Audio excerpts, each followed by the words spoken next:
Hi, everyone, and welcome back to the Viking Academy podcast. Today on the podcast, we have Dr. Marita Schauch. Now, Dr. Marita is my doctor. She is a naturopathic physician. So, naturopaths never used to be kind of hip and cool, but now they have definitely moved more into the mainstream. I like to think of it in terms of our traditional healthcare system, in air quotes, is a sick care system. So you go to the medical doctor, it's about fixing something that's sick. Naturopaths, on the other hand, are all about projecting and getting you healthier into the future. It's always about proactive.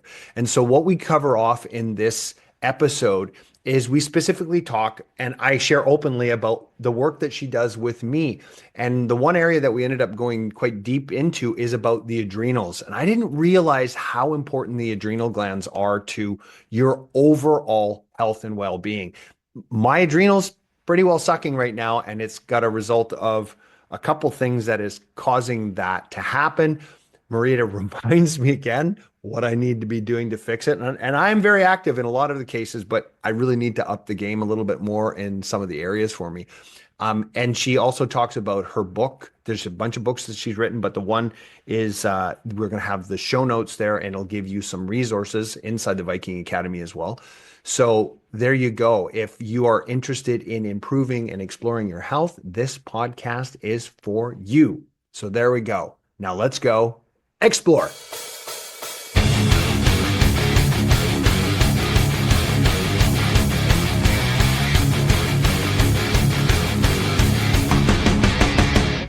Welcome to the podcast. Thank you. Excited to be here. Oh yeah, and before we get started here, I also wanted to say full disclosure. So if I ask you any personal stuff about me, feel free to just completely share that on the podcast here, because I'm an open book to my listeners, and so I know there's that client patient confidentiality we got to worry about. You don't have to worry about that with me on this call. You're giving like whole verbal. Yeah, I'm giving you full verbal that you will not get sued by telling people that there's something wrong with me, which they probably already know anyways. So, okay. So anyways, the thing that I was thinking about before we got on the call here, and what I've been thinking leading up to this, is like when you first got into naturopathic medicine, it wasn't really the cool kid on the block. Like it was like the beginning parts of it, and you were like kind of like the outliers. And now it feels to me like naturopathic medicine is like fully and more mainstream than it's ever been in the past. Oh, absolutely. I mean, I think you know this about me, but my path was that I was going to become a medical doctor, right? And so the plan is that I was going to go to like UBC med school and then become a pediatrician. And then I kind of just like lost the drive, and I didn't know anything about naturopathic medicine at the time. And then there was a big insert in the Globe and Mail. This is probably about 25 years ago. And it was all about like introducing the whole profession of naturopathic medicine. And then there's school at the time, there's still a school in Toronto. And it just spoke to me. I was like, this is what medicine should be about. It should be about being proactive and preventative and working like as a team with your patient. And then, yeah, I've never looked back since. And then, yeah, you're right. Like, I mean, I'm going into my 20th year of practice. 20 years ago, it wasn't really that well known. And we had to do a lot more. I was doing lectures and I was in the health food stores, like volunteering and chatting with people. And now you're right. It's like it's so much more mainstream.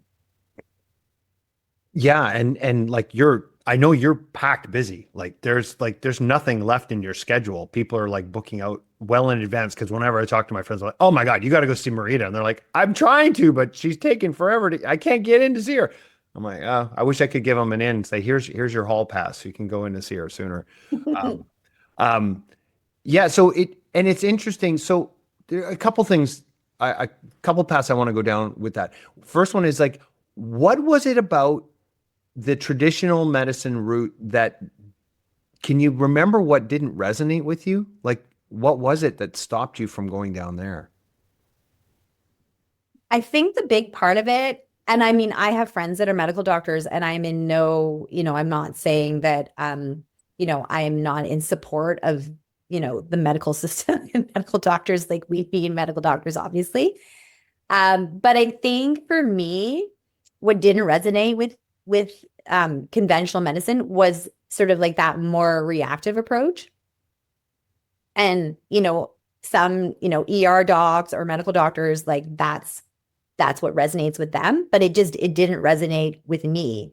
And I didn't know that there was another option out there that you could go into a type of medicine that was preventative and being more proactive with health, and being more like focusing on health optimization, right? Until I discovered naturopathic medicine. And I thought, oh my goodness, like this is cool because couldn't we just combine this with the conventional medical model? Right? Because obviously, if somebody has appendicitis, obviously they're not going to see, they're going to go do emerge and get their appendix removed and go on antibiotics. So there are definitely certain health acute circumstances where you need conventional medicine and you need to go to the emergency room. If you break your arm, right, you're not going to come and see me. Yeah, it's like emergency room, medical doctor, right?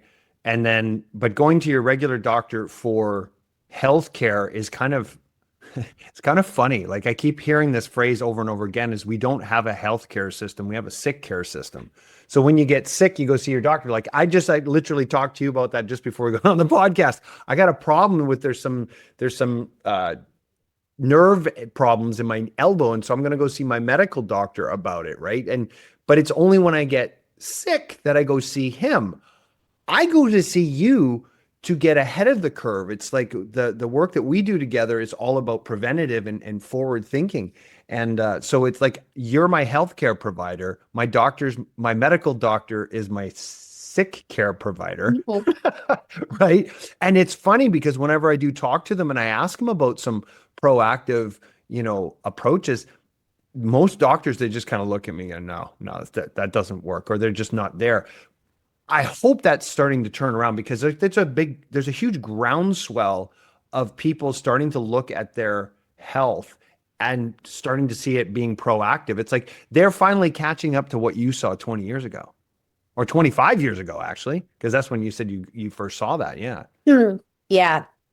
And I think, well, I mean, here in BC, we definitely have a healthcare crisis. There just aren't enough medical doctors to service the public. And so what we're seeing is a lot of patients are going online, like they're trying to figure it out on their own because they don't have a medical doctor. They can't even get an appointment. And so I guess there's a positive there where there is a lot of information online, and then that allows, but I mean, there's so much information online that it can become overwhelming for patients too. But at least it's pointing them in the right direction that they're like, okay, well, I mean, I do want to maybe look at my blood sugars or maybe there's a hormonal imbalance going on. Oh, there's this group of doctors like naturopathic doctors that I can go and explore with them because they're going to be more proactive and preventative, right? Yeah. They can't because they don't have a medical doctor and they're not going to go to emergency because it's not an emergency, right? So a lot of like the conditions that people are coming in with are, could be like insomnia or fatigue or anxiety or, these are things that are not, emergency worthy, I guess you could say, but they're definitely definitely are linked to something underlyingly going on, right? Some kind of nutrient deficiency or some kind of hormonal imbalance, which is like that's our forte, right? Very much your forte. I mean, I mean, you've written books on that. Like, and then I've got a couple books here I kind of want to dive into with you a little bit later. But so what I'm seeing also, and I'm experiencing it personally, is the level of stress that's happened, especially post pandemic. The stresses and the mental anxiety, the physical stress, is taking its toll on everybody really bad. And, you and I have been working actively to combat that, plus my natural way of just, I say I don't do very much for work, but my idea of not working very much is someone else's idea of running 3 or 4 companies at the same time, which is what I do. So you're like, I'm constantly coming to you to try and make sure that I can stay on the surfboard. But I see a lot of people stressing out, and you co-wrote a book, the adrenal stress connection. Mhm. And I'm very curious on that because we just tested me again using and maybe you can explain it to the listeners as well, and to me again what that test was that we did. Is the Dutch test to check my levels. And again, that's about as technical as I get, right? I trust you to know the details on this. But what does a dust test check? And then we noticed that my adrenals are not optimized right now. So we're working on optimizing that. So maybe just tell us about that, the adrenal stress connection, the Dutch test, and then what you found in me and what you're looking to do for me. Yeah. So just sort of like laying the foundation is we've got our adrenal glands that are like two little glands that sit on top of your kidneys. And we call them like they're like your main stress responders. So you've probably heard of that fight or flight response, right? When your adrenaline's pumping and you're going into like heart rate's going up and you're feeling obviously like stressed. Well, usually it's that whole system that's like on high alert. And the adrenal system is there to help you to be resilient and adapt to the stress response. But what can happen is over long periods of time of chronic stress, and if we're not taking care of ourselves with regards to, eating the right foods, getting enough sleep, exercising, then that puts a whole other load of stress on the body, that whole system becomes weakened and compromised. And so instead of helping your body be resilient and adapt to the stress response, your body's no longer able to do that. And so you end up with fatigue, or you end up with anxiety, or you end up with not being able to sleep, or digestive concerns, or chronic inflammation, or being sick all the time. So there's a whole cascade of health issues that arise from chronic stress. And you probably heard like stress affects essentially like every part of your body, which it does over time. And so with testing, there's one of your main stress hormones, which is called cortisol. And we analyze cortisol in that Dutch test that you mentioned. So the Dutch test is a test that's done through dried urine strips. So we test your hormones through dried urine. And what we're looking for, and why this is more effective in urine versus like blood, is it tests more at a cellular level. And with cortisol changes throughout your day. So we're able to like pinpoint where your cortisol is, because you don't want high cortisol at nighttime, because cortisol is like a stress reactive hormone.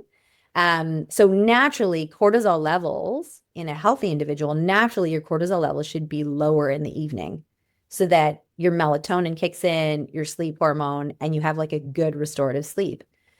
But with some people with chronic stress, they can have higher levels in the evening, or they're waking up with really low levels of cortisol. So cortisol, ideally, you want higher in the morning, which makes sense, right? Because you want to feel energized in the morning, not energized at night. And so what that test allows us to do is to see patterns of your cortisol throughout the day. So we can kind of say, okay, is this person adapting really well? Do they have a natural, really healthy cortisol curve? Is their cortisol higher in the morning and then tapers off in the evening? That's what you want. Or are you just like flatlined through the day, like you have no lift whatsoever? Or are you backwards, where you're waking up super exhausted and then you were like revving up in the evening? So it gives us so much more information, because then we can kind of say, okay, this is what the patient needs with using, food, exercise, sleep support, herbs, whatnot. Couple things. The Dutch test I was totally okay with because peeing on a stick is so much easier than getting poked in the arm and getting blood taken. So like that's not a big deal. And for the people out there, it's really not that difficult. You literally pee on a piece of paper and then you let it dry out and put it into Well, Ziploc. you're not supposed to pee on it. You're supposed to like collect and then dip. Oh well, you see, maybe I screwed that up then. So I didn't know it was a collect and dip issue. Maybe we'll have to redo it. I just beat on the damn stick and then just dried it out. So that's good. Yeah, didn't get on my hands either because anybody's listening, they're thinking, oh yeah, well done. So the first thing is that. So the second thing, when you were talking about the adrenals and being that fight or flight, I would be curious to be able to go back in time and to actually check the Vikings adrenals to see what they were like, given that they were so like battle worn battle warriors, right? One of the misnomers with the Vikings is that they were constantly fighting and battling all the time, but they weren't. They just went into battle sometimes, and then they were mostly farmers and fishermen. But be very curious to see what their adrenals looked like, or to go back in time to test the adrenals of different periods in time to see which period of time was the hardest on our actual adrenals. It would be very curious to go back and do that. But and then the last piece that I kind of want to cover or that I'm thinking about is I didn't realize that's what that test did. It checked it over at night and in the morning. And that makes sense why the test was like, here's in the morning, here's in the evening, and this is how it measures it. So when it measured mine, can you remember what it said about mine? Was I high at night or low in the morning, or was I just like, because I know you looked at it and you went, you're like, my adrenals were lower than they were before. Basically, what it's showing is, and one really cool part of the test is it shows kind of relative, like to what's left in the tank, Okay. which tests like metabolized cortisol. And in your case, you didn't have a lot in the tank. Okay. Right. So, and if we compare that to, I think we did it like last year or a year and a half ago, Yeah. it's relatively like the same, if not a little bit lower, right? With regards to, so we call that, I don't know if you've heard of the term adrenal fatigue, where you basically fired your adrenals over and over and over and over again. And then the adrenal glands kind of go, whoa, like we can't handle this anymore because you just keep draining that tank over and over and over again. And so what we're trying to do is obviously with like lifestyle and sleep and supplementation, is try to give your body as much support in your and get those reserves back into a healthy range. Right. So you're saying that like the adrenals not only affect the energy levels that one has, which kind of freaks me out a little bit. Can you imagine if my adrenals were not fatigued and what kind of energy level I would have on a regular basis? Like, I mean, it's a bit scary. It's like when someone meets me, they're like, oh my God, you don't drink. I'm like, oh no, you don't want to see me drunk. They're like, oh, that's right. And cocaine, forget that. Like, I mean, that's just like, that's the scary Eric. You don't want to be around him. There'd be too much energy. Like, cause I'm a high intensive energy guy as it is. But the fact that the adrenals showed fatigue, it was like, to me, that's like, holy crap. Like, what could I actually accomplish if they weren't like that? Like, it's quite a startling You fact. probably feel like a lot of people, and I don't know if you notice this right now, is there's like a sense of like improved clarity. So you just feel more clear, focused, resilient. Working out, you feel like you're hitting your targets easier, right? You're able to lift more, you're recovering quicker.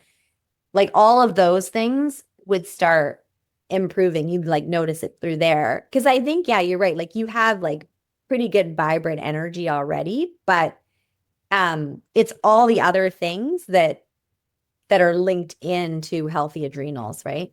Okay. Okay. So then if there are listeners out there and they're having kind of the symptoms that we're talking about, can you list kind of the symptoms of adrenal fatigue? And then could you go into what are the ways of treating that specifically, like generally, and then specifically what you're suggesting to me And then I can check my list and see if I'm actually following what you've told me to do. Um, so the big ones would be like obviously fatigue, um, poor stress resilience. So what that means is things that typically people would feel like they could handle, they're just not able to handle certain stressful situations, or they're like ruminating, or they're not sleeping, or they feel anxious, or they'll feel low in times of stress. Versus like really good stress resiliency is that, you have a stressful situation and yeah, you're going to feel a little anxious, but then it passes, right? You're able to like recover and adapt to that situation. We see a lot of people with like sleep disturbances when your adrenals are not performing optimally. You'll see changes in metabolism. So difficulty losing weight, weight gain. And then you start noticing that other hormonal systems get affected. So maybe the thyroid gets affected. In men, we'll see like testosterone's affected.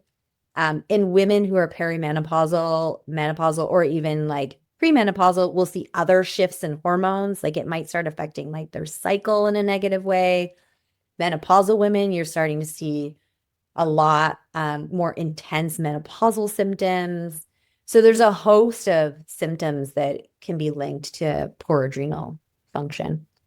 But the big ones is because it definitely affects your nervous system. The big ones is like sleep, mood, energy. Like those are the big ones.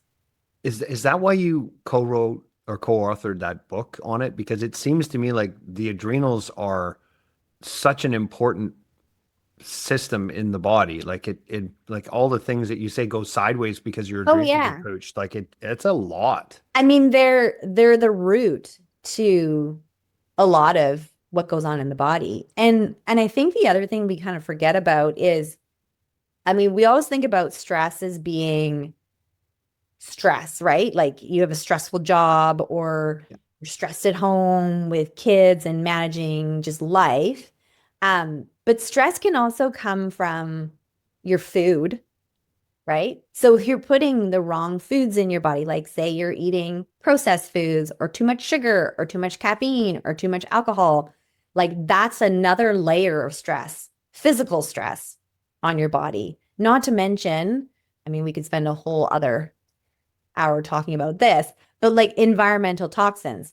So I was just at a big conference last week. I think you knew about it, but and there was like one of the docs was talking about like microplastics, and that's a whole topic in itself. But how like microplastics are just everywhere. And think about how much stress that's putting on our bodies, our liver, our kidneys, our brain, our lymphatic system, our hormones, right? And so, I mean, that's another layer of stress when we talk about how much the adrenal glands have to deal with. And then, talk about hormonal fluctuations, right? Like with women, pregnancy, we have our cycles every month. And then you hit perimenopause, menopause. There's another layer of stress that our body has to cope with and adapt. And it's similar with men, like men's hormones change too as they age. Well, that's the one thing that we noticed that was one of the first things we kind of worked on, and we've done a fairly good job. And I think the last report you said it was doing well. It was my testosterone levels because they Mm-hmm. were crashed, and that was you said directly. You saw it happening with a lot of professional men, so men in high stress professional positions like accountants, lawyers, financial, the kind of we'll call it the white collar crowd, where the stress was crushing the testosterone levels. And that's kind of what happened with me. And then we started treating it with, I'm not doing any shot like injections or anything like that. That's all natural, like tribulus, and Ghana, Ashwagandha. yeah, ashwagandha are the two that I'm kind of cycling through those two. Mhm. Um, and it's done wonders, you But know. the positive too is that you're targeting your adrenal system as well. Like the ashwagandha helps to target the adrenal system and regulate cortisol as well as help support the testosterone. So it's good because you're taking kind of like the root, like we're obviously treating the root, right? And then my hope for you is as your testosterone's holding, that now we can get your adrenal reserves up. Okay. So therein, let's talk about what I should be doing to support my adrenals and in general listing for people. And then feel free to go specifics for me. Yeah, so a big part of the adrenals are your B vitamins. And so like a really good B complex that has adequate amounts of, we call them like activated B vitamins. So they're like most bioavailable and absorbable to the body. So like B5, B6, B12 are kind of like your main Bs for stress. And then we've got like herbal support. So we've got things like you just mentioned, ashwagandha, rhodiola, holy basil, Siberian ginseng. So there's these herbal formulas that are called adaptogens. So essentially, exactly what they're called is they help your body adapt to that stress response. And they're all like really, I mean, over long periods of time have been researched to show that they help regulate cortisol. And then also, watching your caffeine intake is going to be really beneficial. So if you have an exhausted adrenal system, do you think drinking a ton of caffeine is going to help that system? No, it's going to exhaust it even more, right? Because you're just trying to fire energy into an already exhausted system. So you want to be more supportive. So you want to do more like non-caffeinated teas, herbal teas versus like trying to take all this caffeine or like stimulants, if you know what I mean. I have a question on my face. You can see this going on. Like you would think it would be if caffeine would help give you energy. It's like, Red Bull gives you wings, right? Like your adrenals are shot. You'd think intuitively like having caffeine would actually help you, but you're saying it actually hinders the. But it's like using the analogy, like you're basically like whipping a dead horse. Do you know what I mean? Like it's all Okay. so like the system is so tanked that doing more of that, it's not going to revive it. It's almost going to be detrimental. So instead of being like, here, just have more caffeine when the system's already overwhelmed and tired, we have to be more supportive to like revive. And caffeine's not going to do that. It's going to be more, it's going to be too aggressive on the system. Okay. Got it. And the interesting thing is like, I have been off caffeine for a long time. Mm. But I have noticed that in the last month or so, I'm like having the occasional cola zero, like the cola zero or whatever, the free, like no sugar in the cola, but it's got caffeine and I'm not used to that. But it give me kind of that little bolting wake up, which has helped me, especially when I'm crashing after dinner. Like after I eat dinner, holy crap, I'm like just like my face almost hits the table and I'm passing out like after I finish my dinner. And so I'm finding that I'm having a cola zero once in a while, and I'm like, okay, it was kind of helping, but now what you're telling me is that no, it's not a good idea. Well, and I mean, in the evening, like it is normal for you to feel tired or have lower energy in the evening, right? Because that's preparing your body for rest. You don't want to be getting a big jolt of energy right before bed, because then you're not going to have a really good restorative sleep. Yeah, I'm You don't agree with me? well, no, not that. It's just, I'm like energy is my drug. Like I love having energy. I love being engaged with something, and it's the concept. Like I jokingly say I have two speeds. And I was like this as a little kid too. It's like go and stop. Those were my two speeds. Like literally, my mom said I would run around, run around, run around, like a little 3-year-old, just bing, bing, bing, bing, bing, bing, bing. And then all of a sudden I would literally go bang, face down on the carpet. And my mom would go, time it. I've got 10 minutes. She'd have 10 minutes of freedom. And then I would just pop up after a little quick, nap and then go again. Right. So that's just been my nature to be that way. But more of what you're telling me is like, so yeah, let's get into that more. Like, so it sounds like there's the natural, like the what we're intaking from a health from a ingestion perspective. So what we're eating, and so the supplements. I'm doing all the supplements. We're not eating processed foods. I wasn't having any caffeine lately. I've started to do it, so I gotta get rid of that. But then the lifestyle changes, right? I don't drink alcohol. I don't do drugs anymore, right? So I've got that out of the way. But what other like Exercise. I hitting the gym like on a like especially in the last couple of weeks, it's like 6 to 7 days a week. And you want to make sure, like with exercise, that you're having a good balance where you're not just doing all weights or all cardio Yeah. or, right? Like you want to Yeah. integrate yoga in there, so restorative exercise along with, obviously lifting, strength training, and a little cardio. So it sounds like you're doing that.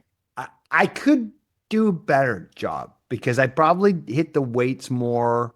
I do a little bit of cardio, but I'm not. And this is another reminder. Like I've had someone on that was a yoga instructor, and I've had this yoga thrown at me multiple times that it would probably be a good idea for me to start doing yoga.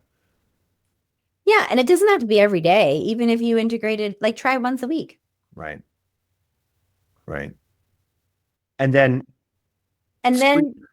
then, well, I was going to say, and then just like managing your schedule and all the things that you do.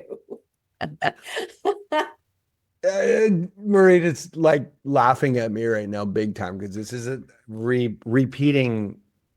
It's a repeating story that goes over and over again. And you're like, okay, so where are you going now? Well, I'm going to Toronto, then I'm going to Quebec, then I'm going to Chicago, then I'm going over here, and then I'm running this company and doing that company. So I have multiple companies and a lot of travel.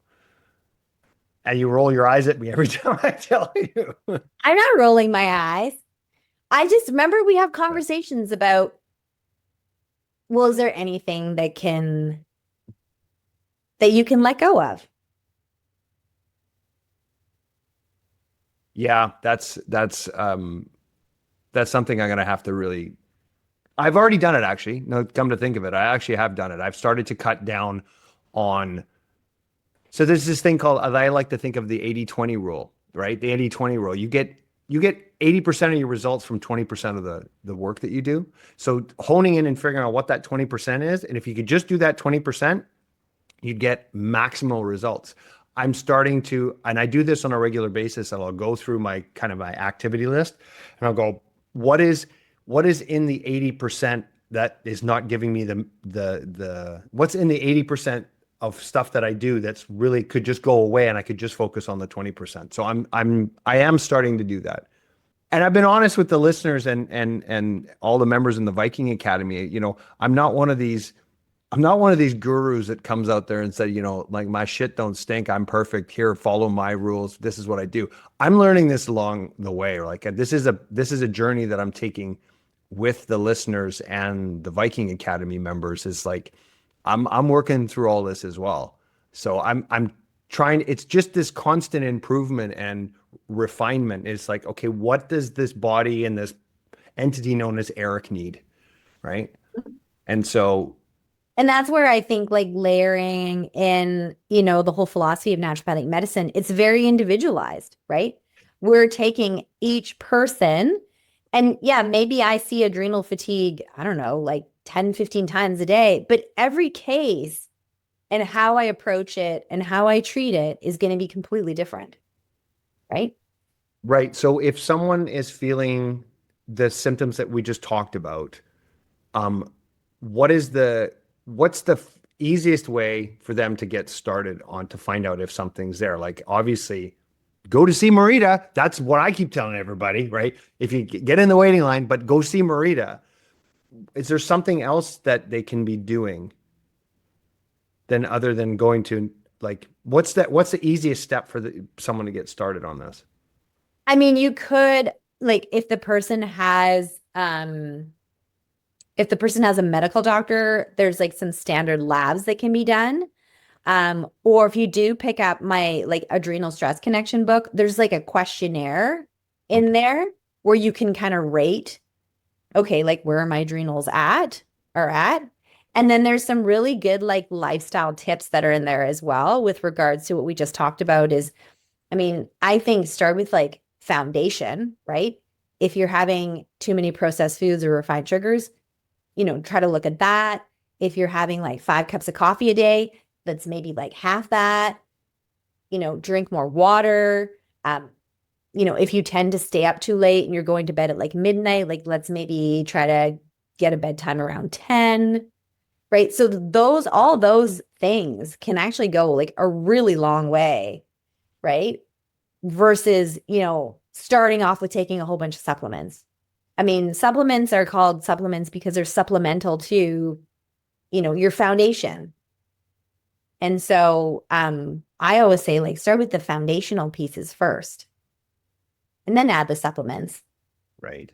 And so I'll make a point of putting the adrenal stress connection book link in the show notes. And for those in the Viking Academy, they can go into the actual membership site and we'll have maybe what I'll do is I'll take a snapshot of that questionnaire that you have there and I'll put that in there so they can look at that and get themselves started on checking into if they do have adrenal fatigue. Sorry, there's adrenal fatigue. Mm-hmm. One of the things that has been really kind of on the top of my mind lately is this concept that our perception of reality is completely contingent upon our goals. So whatever we're looking for, we'll see. Whatever we're trying to accomplish, then the eyes will see it and the ears will hear it. And so I found that coming to you and on a regular basis, and like I come in for IV drips I think we've upped it now to every couple of weeks. I think we're starting to up that. And I see you on a regular basis. It's kind of one of those things that when it comes to anything in your life, if you've primed the brain to find your eyes and your ears will follow what your brain's looking for. So if I'm constantly looking for ways to improving my health, I will find it. I will just naturally find it. And I found that I had a great conversation with Dr. Nick Stelios on one of the first few podcasts. He says, what we actually see is just such a small piece of reality. There's such a huge overwhelm. And I think that's where most people get overwhelmed with their health and they don't even know where to get started. And so for me, this is where I just want to simplify things down and go, look, there's 3 parts to your being: mind, body, spirit. Now we're talking body stuff here. But if you prime the mind to just go, let's just do this first step. Are your adrenals fatigued? Let's get to there, check those things. And then once you start priming the brain and you do it on a regular basis, you'll start seeing and hearing more things that are going to support you getting healthier. Yeah, I completely agree. I mean, I think I have this conversation a lot and even taking, the analogy of if patients come in, like exercise, for example, and then they'll say, I just want to like work out like 7 days a week. And then they're like, okay, this is my goal. Like that they just have sort of they put so much pressure on themselves. And then I just say, well, why don't you just start with like maybe walking 20 minutes a day? Or like not even daily, like maybe a couple times a week, right?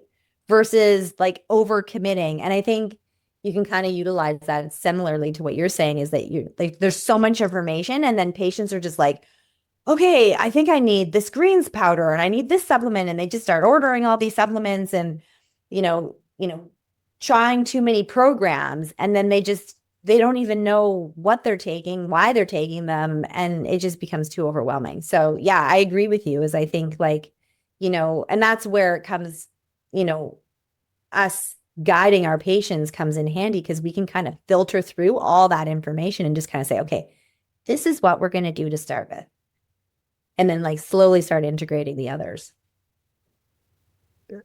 I was thinking about your profession and what you do with your patients and what you do with me.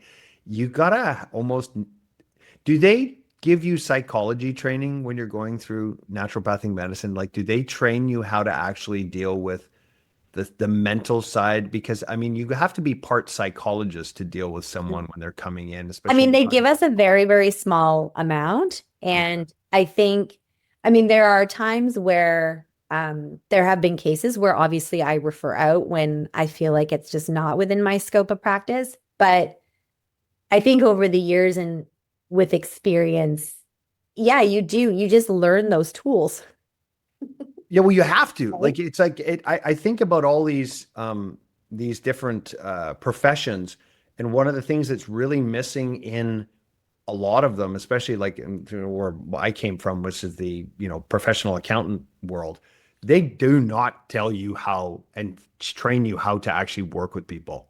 Like they don't give you any kind of understanding of where the person's mental space is at and how to have a conversation with them. Like if you're going to drop in front of them and tell them they owe $150,000 in taxes, you don't just go, you owe this much, pay it. Like you got to kind of delicately, have the conversation so they don't get overwhelmed. Like it doesn't crush them, right? But especially when you're dealing with people's health. Oh, and this is the part that I wanted to kind of highlight.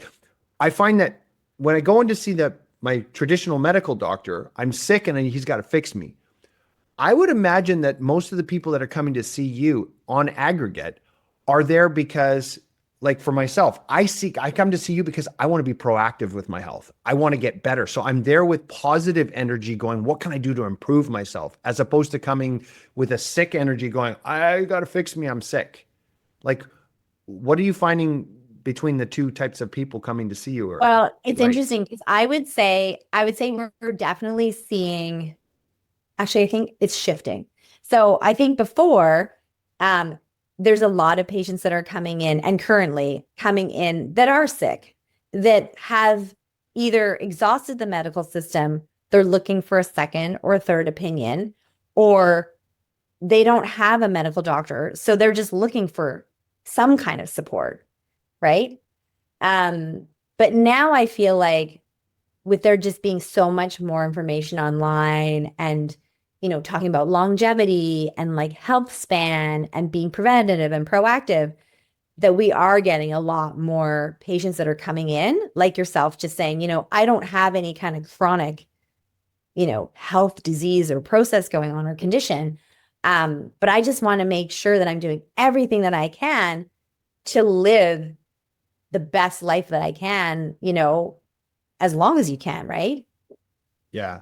This longevity, I had Dr. Gladden on the podcast, and I think he might be just before this one when this one's airs. And it's Gladden longevity, and he was a cardiologist, and then he went into longevity. Longevity is a huge right now. Like I don't have to preach the converted here, but I was I just loved going back in history, and just for the listeners so they know, like Marita I used to be your accountant. I mean, that's how Hmm. I used to be your accountant back when I had my accounting firm. And so we've known each other for a long time. And I remember in the beginning, like you were, it wasn't, it wasn't popular, and it was more of an outlier thing to go to a naturopath. And now it's like not only come full mainstream, it's not only hip and cool, it's like this is the way of the future I see for medical, uh, for the healthcare system, is to become a healthcare system. And that's what I love about what you do, is that you're helping me with my health. It's always a proactive. It's like, where are we trying to get to? What's next, and how can we optimize that? Um, and I promise I'll do better implementing all the things you tell me to do. I do. Okay, I do all the I supplements. feel like you do I a really, do. really great job. There's just a little tweaking that needs to happen. Yeah, but that's my personality. If I'm not doing it absolutely 100% perfect, I end up feeling guilty. So that's just the perfectionist in me. So I feel like I need to do more to support myself. And I think it's interesting. I think from a paradoxical standpoint, I actually need to do less to get better results. It's, yeah, and you're giggling and smiling at me again. There's the way you do.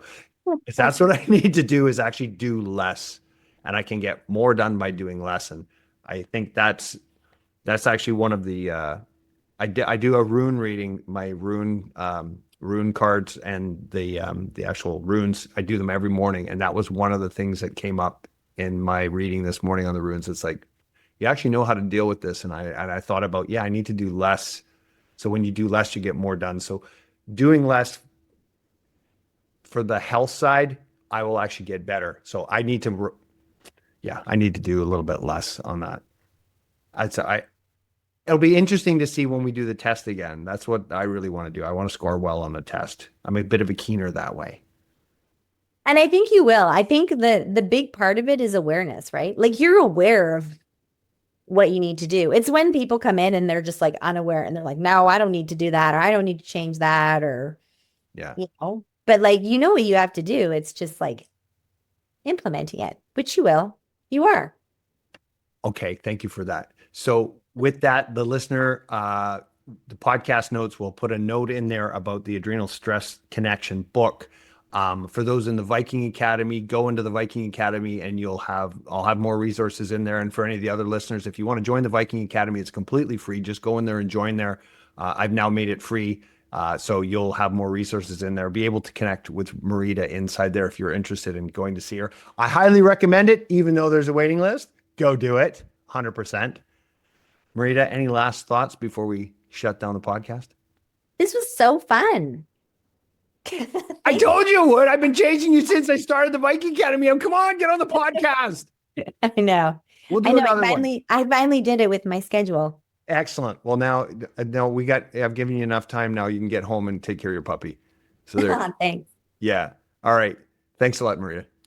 Thank you. Thanks for listening to the Viking Academy podcast. Make sure to leave us your honest feedback by leaving a review on Apple or Spotify and hit subscribe so you never miss an episode.